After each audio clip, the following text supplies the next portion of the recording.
before the interview season. Any questions? Yes. Sure. Yeah, I have a question for Dr. Liu. When you started your first 2 minutes, how many patients did you have for the first day, first week, first month, and first year? I remember, but since I went back to China, studied cosmetic medicine, also saw my sister in China. So I asked my husband, Dr. Bao, who is a fellow in Nassau University Hospital, to watch the clinic. Then I came back, asked, how was the business going on? And he said, oh, we don't have patients. I said, how come? And he, well, the staff said the room is so cold, we close the door. I'm like, okay, you're a nice boss. Then I because when we opened the business, I didn't know how to prepare the opening of the business. So I quit my job at Metro True Care with Dr. Jianwei Zhang, Kenny Zhang, and who used to be my boss, now is my partner in Render, and who is the president in Render. So work with the first person as our mentor of business, so important. Dr. Zhang taught me how to spend money, because he renovated the office, very nice, Metro True Care. I interviewed only one place after I quit my fellowship. I called 2 persons, Dr. George Hall's office, and who hung on my phone abruptly, and Dr. Zhang's office, who now is a Render top manager, Yuan Ling, and Yuan Ling was so polite. That impressed me. I went there, I thought, oh, it was so nice. And one day, at that moment, I was dreaming to have a nice office like his. And then I started my own because I couldn't have a day off on Sunday to bring the kid to the church. So I quit my job at Metro True Care. That's the true reason to start a business. So I didn't prepare that. If you want to open your own, you need to prepare, you need to know the bidding. First of all, bidding, CPT, coding procedures, and also know how you have the insurance. After I quit my job, I didn't know how many insurance contracts I had at that moment. So I even didn't have Medicare insurance. So, and that's under Dr. Zhang's. I don't have my own. And so I applied so many different things. And that's really kind of struggling at that moment. But I remember first 13 days, 0 patients, but that was wrong. But I learned the lessons.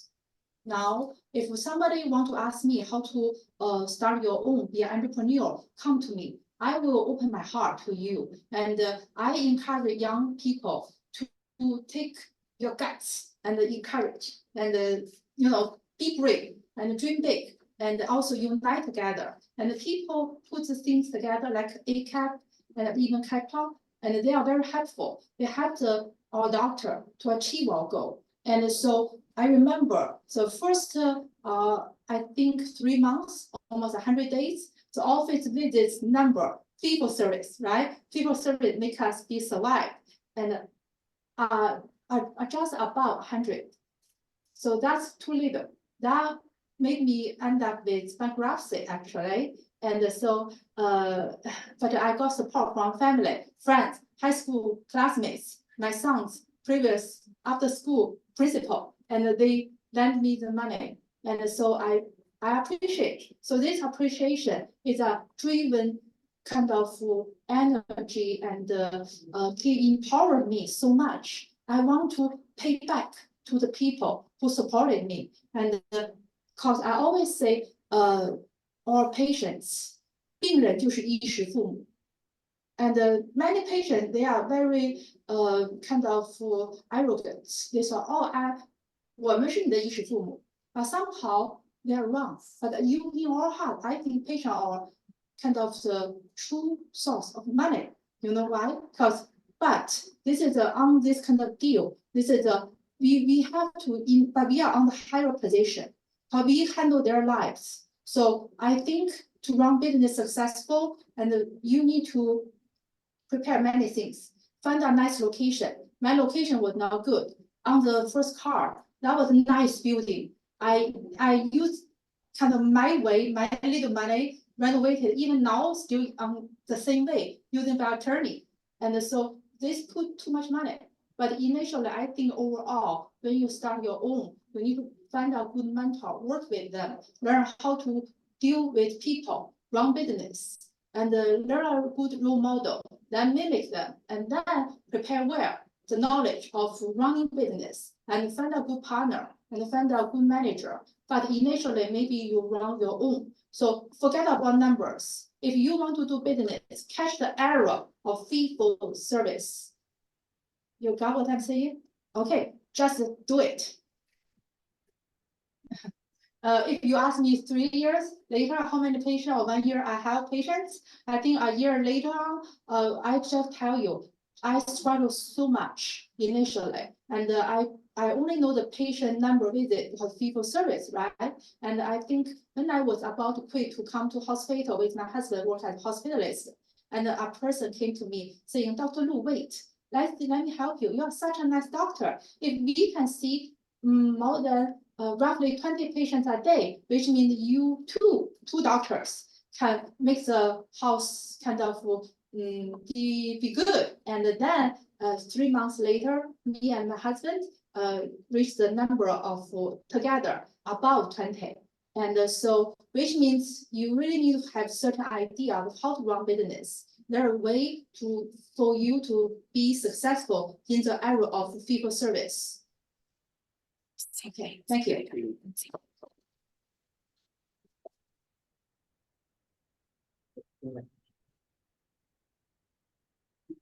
have a microphone. You have. We can get to the front.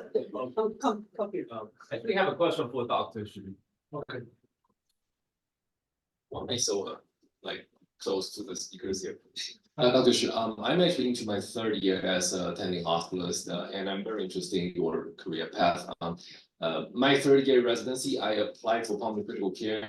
Been on H-1B visa, I did a match, and now I'm into my 3rd year practicing as attending.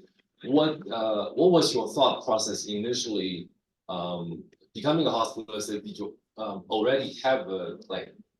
Sorry about this, people. Did you already have a plan to apply for fellowship? Or did you kind of like change your thought during your initial few years? And I guess what made you, what do you think made this happen? Like, is it the research? Is that the networking part? Did you meet an important person? Luck? Thank you.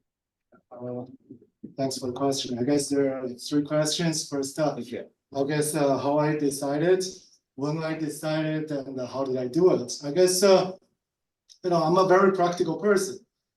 From the beginning, I want to do. I know that I have a passion in cardiology when I was a resident. Just like a lot of people. But this passion never died off. I always wanted to do it. So since I was a resident, I always worked on research projects, stuff like that. But as I said, I'm very realistic. I know it's very hard. Even if you get into a fellowship, it's very hard to find your perfect job down the road as a subspecialist, as a cardiologist or critical care attending. So I want somewhere that I just want to get a job that can sponsor me for a green card first. I don't want to, and also the things that we always keep in mind is that for different visas, correct me if I'm wrong, my understanding is that H-1B you have a 6-year limit. Yes. J-1 you have a 7-year limit. If I chose to go directly into cardiology, it's gonna run out after 3 years of cardiology. And if I want to do interventional cardiology or EP back then, there is no way for me to do that.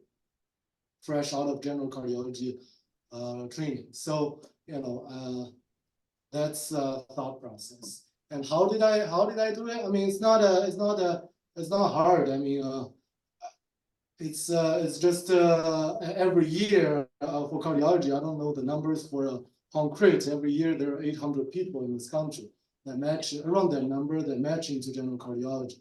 So if 800 people can, 799 can do it, I think I have a shot as well. And you always want to try. if you don't try it, you're always gonna regret. But if you tried it and you failed it and you know you can't do it, then it is what it is. I mean, I'm not gonna regret it down the road. So that's my thought process. And exactly how exactly like details, you know, I met, as I said, I did some research and I go to this yearly like cardiology conferences as when I was a resident and when I was attending at the beginning part of the first 6 months of my attending years, because then the COVID hits and there was no national conference anymore. But it's very important to go to those conferences because that's the places you get to meet all the important people. The people that directs you like where your research should be going, what's the hot topic in the fields, and the people that gets you the data sets, people that get you the ideas, and people that you know they're deep into their career. They know what they know the people around, so they can potentially write you good recommendation letters if they know you well, if you work with them. So you know, I worked on I published a couple of things you know during the 2 years, and I think that helped me significantly. And always be prepared. I think fellowship application is the same as residency application. Always be prepared when you're going on an interview. It's very important. You know, anybody. I know everybody does research, but it's very important the way you talk about your research. You have to show them, even if you're not the first author, even just being honest here, even if you didn't. You know, you're not, you didn't come up with the idea. You have to show them in a way that you have the initiative. You have the initiative to practice medicine, to build up on your research, you have the passion for this field. I think that's important. And I'm sure I'm not the first person to say it. So, any question? Somebody else, anything else? I have a question for Dr. Kong. Dr. Kong, thank you for your speech. It's very informative. I've never been to Westchester a couple of times. It's a beautiful place. My old friend Bill Clinton used to live there. And you said that you told us that top 10 factors to get ranked.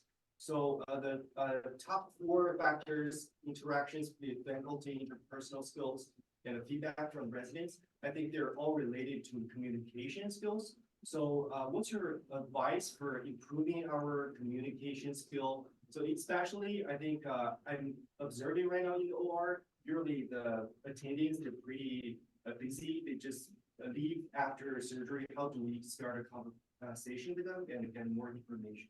Thank you. Thank you for your question. If you're having an observership, then you will have that opportunity, and part of it, a little bit of it is situational awareness. I think sometimes, you know, sort of stressful operation, that's not have a long conversation about who you are, etc. Right?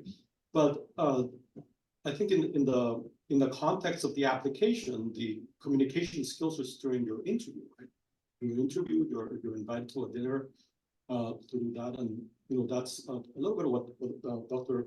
Chow mentioned, that if you have an accent, there's nothing you can do about it now. I have an accent myself, but you know, overcoming maybe those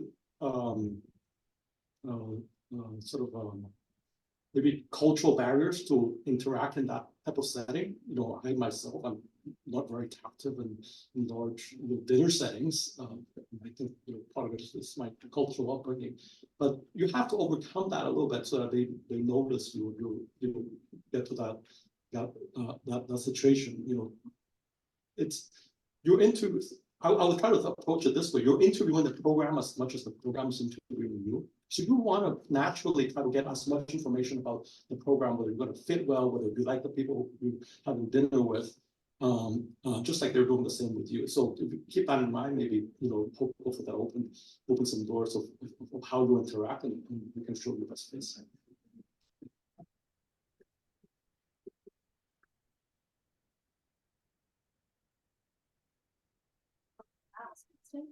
Thank you, all doctors. Thank you for your great presentation, and I really learned a lot. And I'm going to apply for the neurology residency this upcoming September. And I know the strong connection is very important for the residency application. So my question is, how can they build a strong connection in the US since we come from China and they graduated from medical school from China? Can you give us on that? Thank you. Can you repeat that again?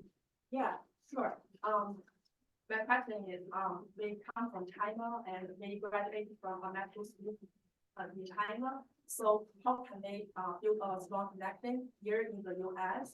That's very difficult for us actually. So would you please give us some advice on that? Yeah, this is my question. Neurology, you said, right? Yes, yes. So I think you're doing it already, right, for obvious reasons. You know, coming here is one of those informal interviews, right? So that's how you will build this type of connections. I mean, you won't have connections like the other US graduates of having, you know, their faculty here, then writing letters, your classmates here, and then peers who have done it before. But I will say that a lot of our foreign graduates, you know, in our program at Westchester, they have their own connection. They have peers from their own medical schools from wherever, you know, some of them are from Pakistan, some of them are from Japan. One of them was from China. And many of them will have, you know, others graduates from their school who came abroad and came to the United States, etc. Right? So those are certainly your connections.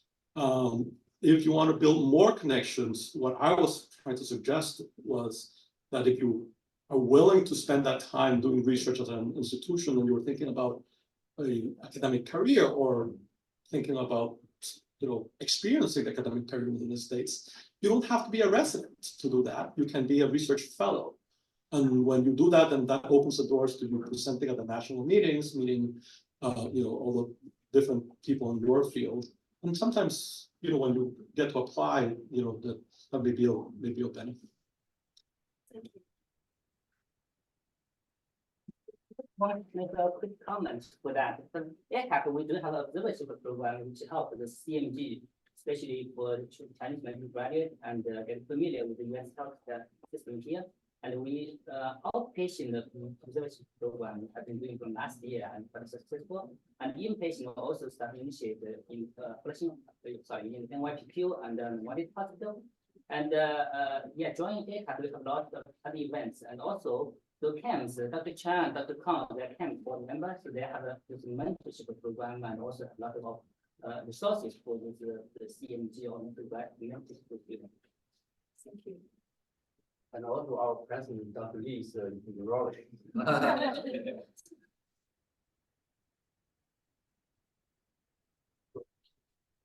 Okay, thank you. And I'm Bei, and I also like plan to get matched in the following year, maybe the year after. Because I have a question, I think mostly a life question, like how do you guys like find passion in your career? Like Dr. Xu said he found his passion when he doing residency. And how do you find it? Also, like Dr.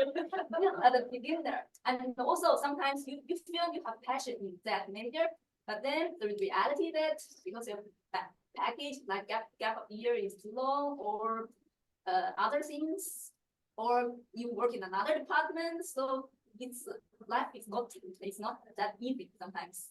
Yeah. So how you make sure that that is your true passion, and also maybe other field is also okay. Think when you cannot, because my background is like actually I am a top student in ophthalmology in the top university in China. But then after that, I came to the United States with my husband, and then he's like doing cancer biology, and then he pushed me to also in the like research field. I feel like this passion it's his passion, it's my passion. And now my background is like because of my visa. So I haven't met a very good mentor, but he is a PhD.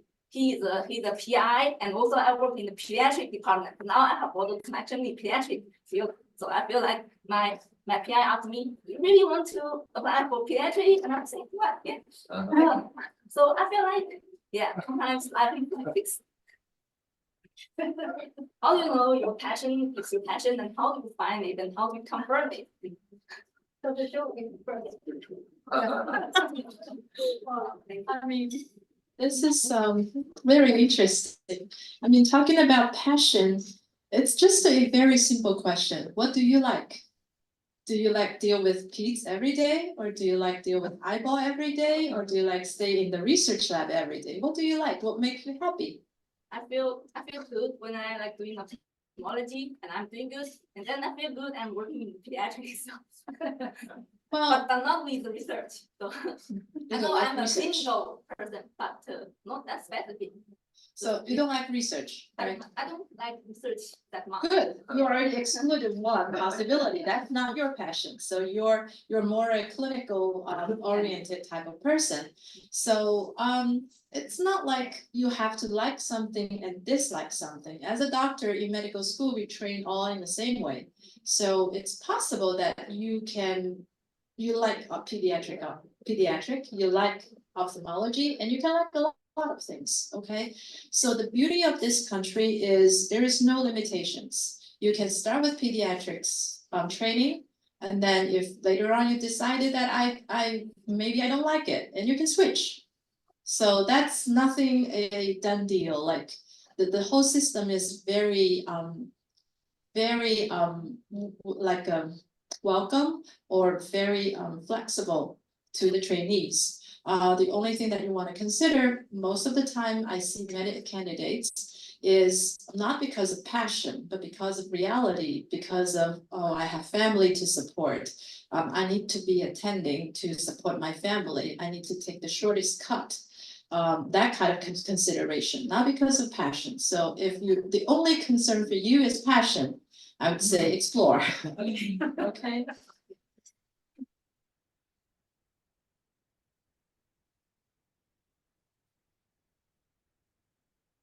I have a question for Dr. Zhou. It's open to other panelists as well. So as a med student or a resident, are there any tips or suggestions on how to get along with a supervisor or with an attending? Thank you. This is actually a very good question and a very difficult question to answer, because as program director, the most difficult part is, I always tell my resident, my job is to make their life easy. But how to make their life easy is no simple answer, and how to make them happy and make the residency experience rewarding for everyone is different and very difficult. From program director point of view, I would say Queen Elizabeth has a very good quote. You have to be seeing to be believed. Okay, so you have to, first of all, don't think of any tricks. You do your everyday work to the best that you can. That is the most fundamental part of to be seeing. And then you will be believed. And that's it. Okay, and you don't need to worry about, oh, sorry, I'm very shy. Sorry, my English is not as good as my colleagues.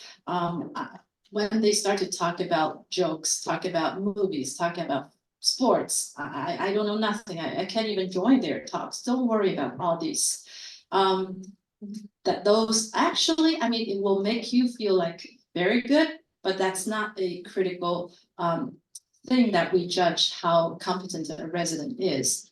At the end of the day, as I said, as you do your job and meet all the expectations, you are a competent resident, and your program director will love you.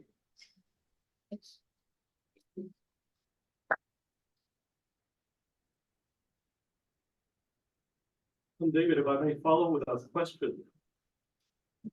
Sure. What's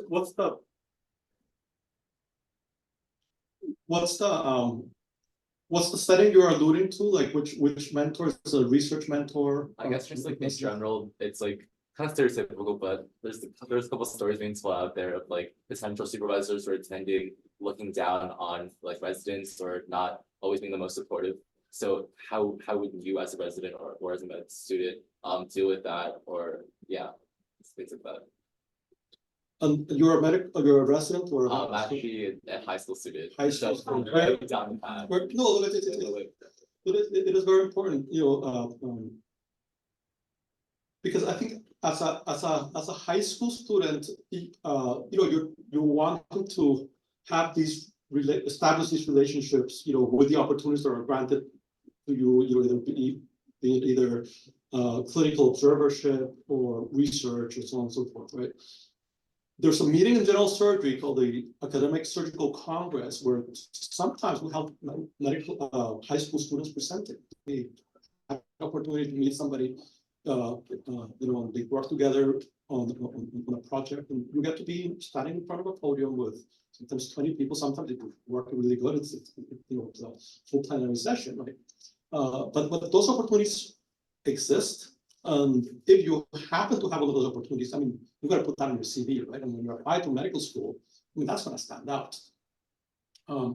Once you become a resident, or once you are a medical student, then it's working hard, being noticed. Sometimes it's hard. Through us, you have lots of medical students that rotate a week at a time, and it's hard to stand out, but we have like 200 medical students. Sorry, 200 medical students. Maybe 100, more than 100 come through us every single year. And when I was running the residency, I remember the residents, all the details and stuff. So the attention gets diluted sometimes as faculty. But the hard workers will stand out. And I'll give another example of a medical student scrubbed something is luck. They scrubbed in with me in a case. It was an interesting case. We had an opportunity to write it up, and then we could go have a poster. So sometimes it's luck. Thank you.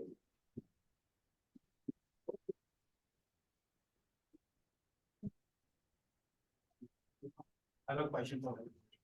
I'm trying to learn this, and I'm wondering how important is research or technology fellowship, and does it matter ongoing research or Sorry, I didn't hear the second part of your question. does it matter? Is it ongoing or is it already published? Specifically for cardiology, I feel like research is very important. I have to say, because I'm doing I'm one of the chief fellow this year. I get involved with the we work for the program director to help them to select future fellows. One of the things that at least at my institution, the program director focuses a lot on research, because he wants to just like everybody else, he wants to build the department more academic down the road. We want to have more research publications. But as I said during the presentation, as a resident applying for fellowship, a lot of times during the interviews, because you're going to put that research on the CV, they're going to see it, they're going to select you. By the time they invite you to interview, it is how you're going to present yourself. You want to present yourself in a confident way. You want to make them believe that you're, I guess you are, I'm sure you are interested in research, but you want them to make sure to convince them that you are interested in research, and not just to satisfy the requirement to get into cardiology. I think that's the most important part that I was told, but I don't know if other doctors, do you guys have more experience in this? As I said, we are a residency program, so when we recruiting it, the criteria is different from fellowship recruitments. So for residency, we are more focused on clinical training. So we judge the quality of the research as to see if the candidate has passion in our field. If he has had a lot of experience starting medical school, yes, he has passion in ophthalmology. If minimal research, it's very questionable. But the quality of research, we are not that much of an emphasis on it for residency selection. And plus, in the residency training, with all the heavy clinical experiences, you will have to have some research experience, but it's not your focus in residency. But I guess I didn't answer your question. Thank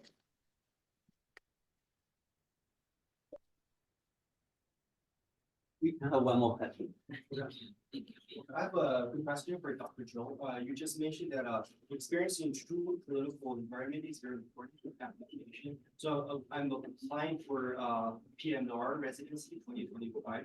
So the question is, how, as an international medical graduate, how do I, what are the choices to get more clinical environment? So how do I find more chance to get the clinical environment?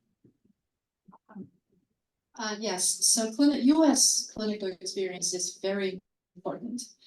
So I would say the best experience from our point of view, from ophthalmology, if you've already done residency training, like a transitional year or halfway through internal medicine, or that gives us like a solid background thinking that you are competent, you are equivalent to US graduates.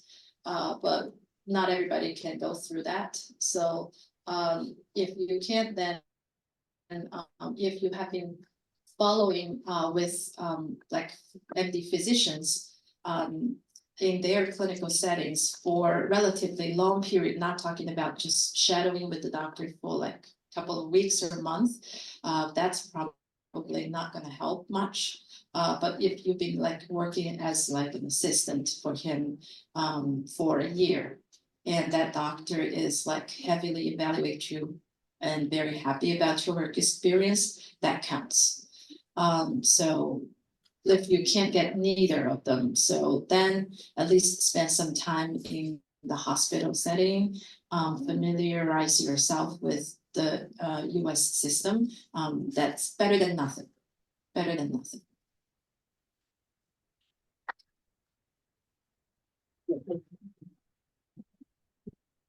Hi, I'm Wendy. I just have a quick question. So I know this is very, most of people are applying residency program.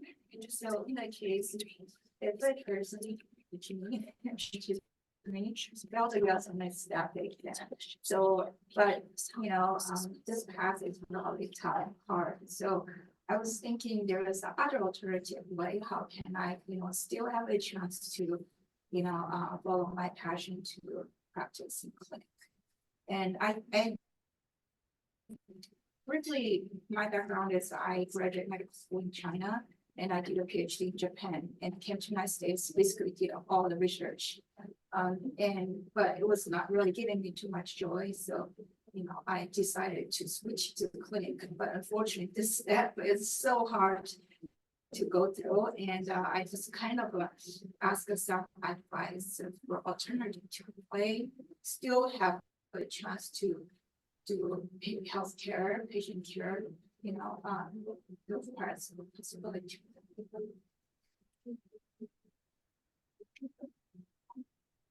Thank you for sharing your story. The process is such that when you apply as a foreign graduate, at least through the ERAS, then the program directors get log into the system, and you have 1,000 of applicants, right? And then to get screened, out to not get screened out is difficult, with if you have a setback like you have to repeat a USMLE, et cetera. And so that there's not much that you can do for that. For that, right? Because most programs will just look, put a minimum USMLE, and then the other thing people cannot do much about is like if there's a gap in training, when you finish your medical school training, then you sometimes program will set a limit on the patients that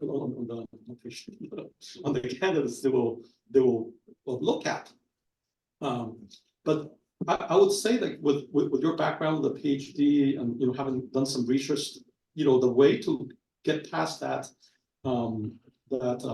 that initial screen is like if you have know people, either through an organization like ACAP or camps, or if you have been involved in publications or have some connections. If those people sometimes, as a program director, we get an email or a letter, sometimes that means that, you will get an interview, right? Because those such and such, faculty, they, at least we will, bring you in and see who you are. So that's maybe the way to overcome, those barriers in your application. Thank you. So that is the case if you apply residency program, right? So beside residency program, that direction in other alternative way to I can answer your alternative way to achieve. And if you already finish the medical training in China, you know the clinical. And if you got a green card already, so even without green card, you still can go to nursing. And if you love patient and patient care, there are many ways to offer patient care, even nursing, NP, the PA, and even medical assistant. There are many ways you can do, and the social worker. So if as long as you love people and just want to cheer up people, go for it. And regardless of the title or salary. And I believe even you couldn't find out it's pediatrician or the ophthalmology fit for you. And but bottom line, you need to know you love doing medicine. Any doctor, go for it, apply for it, right? And the doctor means a lot. This title give us lots of privilege to help people. And so that's gonna make your life later on feel is so wonderful. thank you. For ACAP, we do provide internship opportunities. So our resource, we have physicians who have a private practice in the area. So we offer the outpatient, the internship. At the same time, we're also exploring the inpatient internship opportunity as well. So we do have connection with the Queen's Hospital and the mammographists we're exploring. Okay, so definitely ACAP is here to help you. And now we're going to conclude the morning session. Thank you so much for outstanding.